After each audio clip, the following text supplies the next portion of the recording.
இல்லையே, போன வாட்டி விட இந்த வாட்டி கூடி இருக்கிறது. நீங்க கரெக்டா கணக்கு பார்க்கலன்னு நினைக்கிறேன்.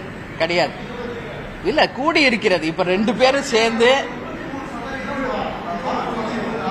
இருக்கட்டும், பரவாயில்ல. இப்ப நாங்க 2 பேரும் சேர்ந்து 1 கோடிக்கு மேல வாங்கி இருக்கிறோம் இல்ல. அப்படி பார்த்தா எல்லாருடைய வாக்கு சதவீதம் சிலருக்கு குறைஞ்சிருக்கு, ஏறி இருக்கு. இன்னைக்கு 40 தொகுதியிலையும் திமுகவை தவிர யாருமே வெற்றி பெறல. எல்லாமே இருக்கு. இதுக்கு பின்னாடி என்ன இருக்கு, அதுதான் நான் கேள்வி கேட்கிறேன். அப்புறம் எதுக்கு ஜனநாயக திருவிழான்னு ஏன் சொல்றீங்க?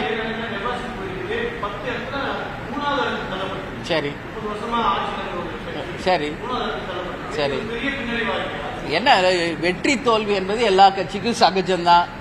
இதே திமுக ஒரு இடத்துல மட்டும் வெற்றி பெற்று அனைத்து தொகுதியிலும் தோக்கலையா? இன்னைக்கு பாஜக 3வது வாட்டி ஆட்சி அமைக்கிறாங்க. இந்தியா முழுக்க ஒரு இடத்துல தான் பாஜக வெற்றி பெற்று அத்தனை தொகுதியிலும் தோக்கலையா? இதே அம்மா ஜெயலலிதா இருந்தப்போ 38 தொகுதி ஜெயிச்சாங்க. திமுக எல்லாமே தோக்கலையா? அதுக்கு பிறகு அதிமுக அப்புறம் திமுக வந்தாங்க, அவங்க 38 ஜெயிச்சாங்க. மீதி 2 இடம் அதிமுக ஜெயிச்சது.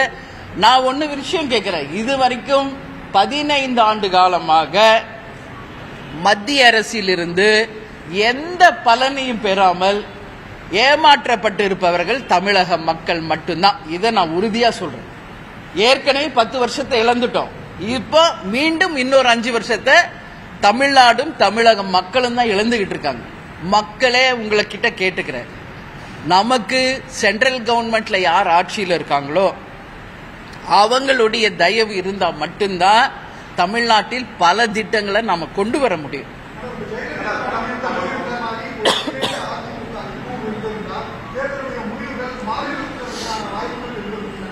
இங்க பாருங்க, 1 பெருசா 10 பெருசானா 10 தான் பெருசு, அதுல மாற்று கருத்து இல்ல. பட் அவங்களுக்குள்ள நடக்கிற உட்கட்சி விஷயத்தை நான் பேச தயாரா இல்ல. இதை டீல் செய்ய வேண்டியது அதிமுக இருப்பவர்கள் தானே ஒழிய தேமுதிக கிடையாது. அதனால 1 பெருசா 10 பெருசானா 10 தான் பெருசு. அதனால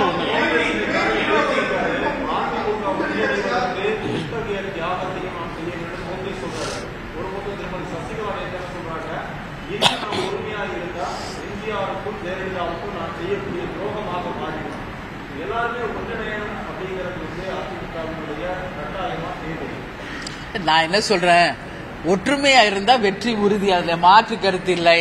அவங்க ஒண்ணு சேர்றாங்களா சேரலையா அப்படின்னு தேமுதிக சார்பா நான் சொல்ல முடியாது அந்த கருத்தை. இது அவங்க உட்கட்சி விஷயம், அவங்க உட்கட்சி விஷயம்.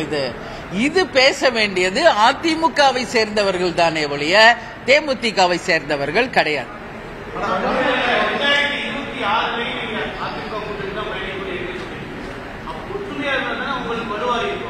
சார், இப்போ எங்களை பொறுத்த வரைக்கும் இந்த கூட்டணியில தான் இருக்கும், இது தொடரும் என்று நான் பிரச்சாரத்திலிருந்து சொல்லிட்டு இருக்கேன். இப்பயும் அதை தான் சொல்றேன். அவங்க ஒற்றுமையோடு வருகிறார்களா 26ல, இல்ல அண்ணன் எடப்பாடியார் மட்டும்தான் வராரா என்பது நான் இன்னைக்கு சொல்ல முடியாதுங்க. இது அவங்க தாங்க டிசைட் பண்ணோம். அவங்க கட்சி விஷயம். அவங்க எல்லாரும் கூடி பேசி ஒன்னா ஆனாங்கன்னா அது வரவேற்கிறேன், நான் இல்லைன்னு சொல்லலையே. பட் வராங்களா இல்லையான்றதை நாங்க எப்படி சொல்ல முடியும்? அதை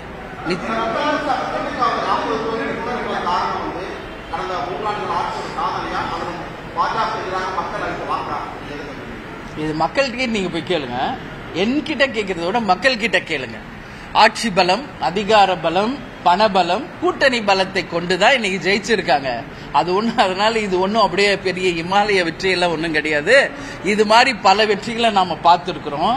ஆனா நான் கேட்கிறேன், போன வாட்டி 38 MP ஜெயிச்சிங்கல, என்ன நல்லது தமிழ்நாட்டுக்கு திமுக பண்ணுச்சு? அது மட்டும் நான் கேள்வியா எழுப்புறேன். இப்ப 40 ஜெயிச்சிட்டீங்க, சந்தோஷம். தேமுதிக சார்பா வாழ்த்துக்களை தெரிவிச்சுக்கிறோம். இந்த 40 ஜெயிச்சதுனால தமிழ்நாட்டுக்கு காவேரியிலிருந்து தண்ணியை உடனடியாக கொண்டு வந்துடுறீங்களா? கச்சத்தீவை மீட்டு கொண்டு வந்துடுறீங்களா? நீங்க ஏற்கனவே சொல்லி இருக்கிறீங்களா எய்ம்ஸ் மருத்துவமனை, அதை கட்டி முடிக்கிறீங்களா? நீட் எக்ஸாம் உடனடியாக ஒரு கையெழுத்துல நாங்க தமிழ்நாட்டை விட்டு விரட்டுவோம் சொன்னாரே உதயநிதி, விரட்டுறாரா? இந்த கேள்விக்கெல்லாம் உங்க பதில் சொல்லட்டும். அப்பதான் இது உண்மையில் வெற்றியா தோல்வியா என்பதை நான் பதில் சொல்ல முடியும்.